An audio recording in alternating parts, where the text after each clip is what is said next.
오늘도 말씀과 기도로 이 자리에 오신 분들을 환영합니다. 사도행전 27장 1절로 26절 말씀, 세상 속의 교회. 지금부터 본문을 읽겠습니다. 사도행전 27장. 우리가 배를 타고 이달리아에 가기로 작정되매 바울과 다른 죄수 몇 사람을 아고스토대의 백부장 율리오란 사람에게 맡기니 아시아 해변 각처로 가려 하는 아드라 무데노 배에 우리가 올라 항해할세 마게도냐의 데살로니가 사람 아리스다고도 함께하니라. 이튿날 시돈에 대니 율리오가 바울을 친절히 대하여 친구들에게 가서 대접받기를 허락하더니 또 거기서 우리가 떠나가다가 맞바람을 피하여 구부로 해안을 의지하고 항해하여 길리기아와 밤빌리아 바다를 건너 루기아의 무라시에 이르러 거기서 백부장이 이달리아로 가려 하는 알렉산드리아 배를 만나 우리를 오르게 하니 배가 더디가 여러 날 만에 간신히 니도 맞은편에 이르러 풍세가 더 하락하지 아니하므로 살모네 앞을 지나 그레데 해안을 바람막이로 항해하여 간신히 그 연안을 지나 미항이라는 곳에 이르니 라세아 시에서 가깝더라. 여러 날이 걸려 금식하는 절기가 이미 지났으므로 항해하기가 위태한지라. 바울이 그들을 권하여 말하되 여러분이여 내가 보니 이번 항해가 하물과 배만 아니라 우리 생명에도 타격과 많은 손해를 끼치리라 하되 백부장의 선장과 선주의 말을 바울의 말보다 더 믿더라. 그 항구가 겨울을 지내기에 불편하므로 거기서 떠나 아무쪼록 베닉스에 가서 겨울을 지내자 하는 자가 더 많으니 베닉스는 그레데 항구라. 한쪽은 서남을 한쪽은 서북을 향하였더라. 남풍이 순하게 불매 그들이 뜻을 이룬 줄 알고 닻을 감아 그레데 해변을 끼고 항해하더니 얼마 안 되어 섬 가운데로부터 유라굴로라는 광풍이 크게 일어나니 배가 밀려 바람을 맞추어 갈 수 없어 가는 대로 두고 쫓겨가다가 가우다라는 작은 섬 아래로 지나 간신히 거루를 잡아 끌어올리고 줄을 가지고 선체를 둘러감고 스르디스에 걸릴까 두려워하여 연장을 내리고 그냥 쫓겨가더니 우리가 풍랑으로 심히 애쓰다가 이튿날 사공들이 짐을 바다에 풀어버리고 사흘째 되는 날에 배의 기구를 그들의 손으로 내버리니라. 여러 날 동안 해도 별도 보이지 아니하고 큰 풍랑이 그대로 있음에 구원의 여망마저 없어졌더라. 여러 사람이 오래 먹지 못하였음에 바울이 가운데 서서 말하되 여러분이여 내 말을 듣고 그레데에서 떠나지 아니하여 이 타격과 손상을 면하였더라면 좋을 뻔하였느니라. 내가 너희를 권하노니 이제는 안심하라. 너희 중 아무도 생명에는 아무런 손상이 없겠고 오직 배뿐이리라. 내가 속한 바 곧 내가 섬기는 하나님의 사자가 어젯밤에 내 곁에 서서 말하되 바울아 두려워하지 말라.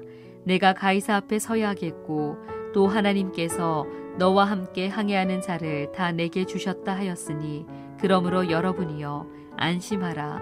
나는 내게 말씀하신 그대로 되리라고 하나님을 믿노라. 그런즉 우리가 반드시 한 섬에 걸리리라 하더라.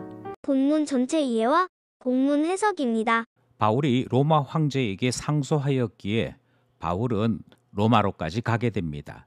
가이사라에서 재판을 받던 바울이 로마로 가는 그 여정, 그것이 오늘 본문의 내용입니다. 긴 여정 가운데 오늘 본문은 바로 그 첫머리 부분을 소개하는 내용으로 되어 있지요.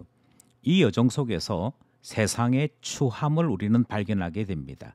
또한 세상을 다스리시며 동시에 하나님의 자녀들을 이 더러운 세상 속에서도 친히 인도하시는 하나님의 놀라운 경륜을 발견하게 됩니다. 본문을 살펴보겠습니다. 첫 번째 문단은 1절로부터 19절 말씀입니다. 세상을 향해 경고하는 교회.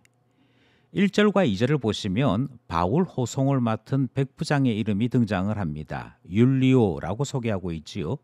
그는 아마도 바울에 대해 좋은 감정을 가지고 있었던 것 같습니다. 그래서 바울이 로마로 갈 때까지 동행하기로 했던 아리스다고를 만날 수 있도록 기회를 제공하는 것이 본문에 소개되어 있지요.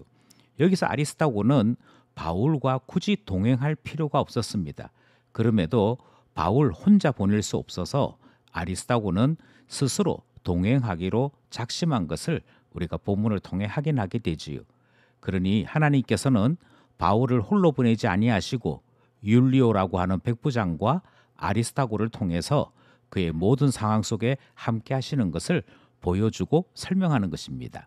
3절로부터 6절에서는 루기아의 무라시까지의 여정이 소개되고 있습니다. 무라에서 배를 갈아타는데요. 이탈리아로 가는 알렉산드리아 호에 오르는 내용이 소개되고 있지요. 7절로부터 10절에서는 험한 풍세로 인해 항해에 어려움을 겪다가 미항에 이르게 되고 이 미항에 이르게 되었을 때 바울은 이번 항해를 강해할 경우 많은 것을 잃게 된다 하는 경고를 전달합니다. 11절로부터 17절에서는요. 백부장이 바울의 경고보다도 선장과 선주 그리고 많은 사람들의 의견을 따라서 배를 움직이게 되는데요.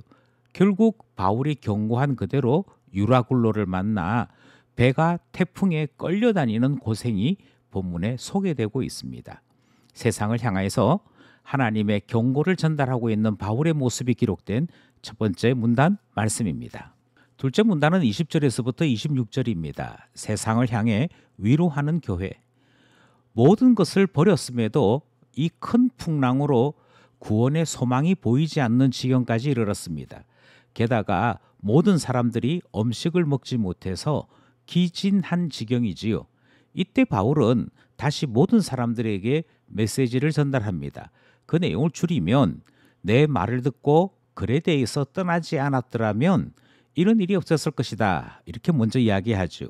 바울이 그레데에서 떠나지 않았더라면 이라고 말하는 것을 보니 미항에서뿐만 아니라 바울은 기회가 있는 대로 이번 항해는 하지 않는 것이 좋겠다라고 여러 번 권면한 것을 확인할 수 있습니다. 그럼에도 불구하고 사람들이 말을 듣지 않은 것이지요. 말을 듣지 않은 것에 대한 책망이 끝나자마자 그 다음 이런 말을 이어나갑니다. 그러나 이제 안심하기를 권한다. 왜냐하면 하나님의 사자가 배만 잃게 될 것이고 항해하는 모든 사람들이 너로 인해 살게 될 것이니 안심하라 하셨다. 이 말씀을 전달합니다.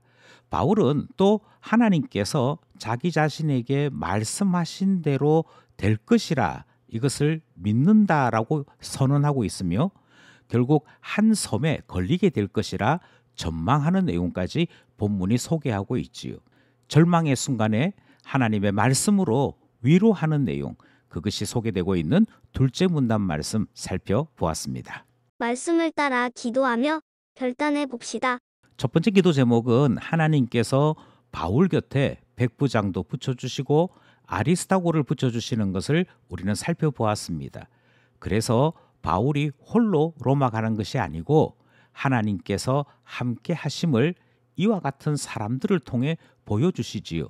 그래서 기도하기는 지금까지 우리와 동행해 주시고 인도해 주신 하나님께서 앞으로의 시간 동안에도 더 풍성히 동행하시며 인도해 주시기를 기도하게 되는 것이고요. 하나님께서 사람 붙여주심을 통해 하나님의 임재를 체험하는 우리의 삶이 되도록 기도하게 되는 것입니다. 두 번째 기도하기는 하나님의 뜻을 분별하지 못하는 사람들은 경험이나 경력이나 돈이나 또는 다수의 뜻에 따라 그들의 앞날을 예견하고 장담하는 것을 보게 됩니다. 이것은 신앙과 전혀 상관없는 삶인 것이고 그들에게는 하나님이 아니라 돈이나 다수의 뜻이 하나님을 대신하는 것 확인할 수 있지요. 기도하기는 우리에게 신앙 고백을 주시고 하나님 앞에 분별력을 가지고 살아가는 하나님 자녀되게 해달라 기도하게 되는 것이지요. 마지막 기도 제목은 어떤 상황에 있을지라도 주님의 말씀, 그것은 위로요 소망인 것을 발견했습니다. 우리에게도 날마다 말씀을 주셔서 주의 위로 가운데 주님이 주시는 소망 가운데 살아가는 신자 되기를 원하는 것이기에 날마다 말씀 속에 날마다 우리의 기도 속에 임재하여 주시고 위로하여 주소서 간구하게 되는 것이지요. 오늘도 말씀과 기도로 하나님의 위로 가운데 살아가는 우리 모두 되기를 소원합니다.